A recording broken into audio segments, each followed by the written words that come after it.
In this pivotal chapter, Jagan's world is turned upside down by a revelation that shatters his moral foundation.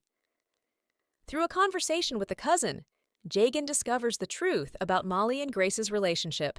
They are not married.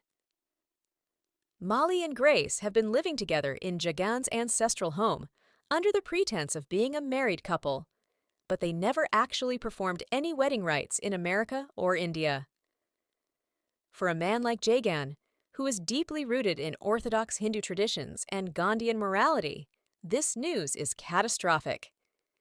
He feels that his home, the sanctified space of his ancestors, has been polluted by what he perceives as a sinful and illegitimate arrangement. The revelation triggers a deep psychological crisis for Jagan.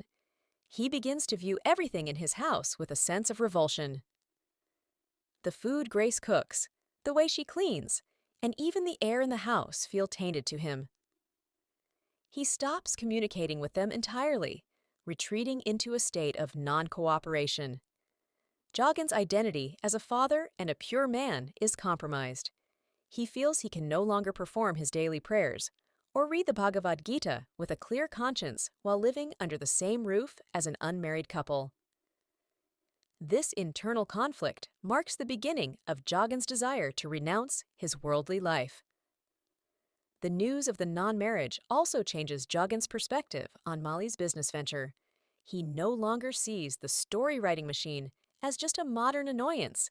He sees it as part of the moral decay Molly brought back from the West. Jagan realizes that Molly's lack of respect for social institutions like marriage explains his lack of respect for Jagan's hard-earned money. The American dream that Jagan tried so hard to be proud of has officially turned into a nightmare of cultural and moral betrayal. He begins to see Molly not as a misunderstood genius, but as a stranger who has violated the sanctity of usage that Jagan holds dear. By the end of the chapter, Jagan's detachment from his business and his home reaches a breaking point. He finds it increasingly difficult to sit on his throne at the sweet shop or supervise his cooks. The clink of coins in his bronze jug no longer brings him the same monarch-like satisfaction. He starts to contemplate a total withdrawal from his current life. The chapter sets the stage for Jagan's eventual Varnaprastha, the traditional stage of life where one retires to the forest. As he realizes that he cannot conquer the modern world or his son, he can only escape them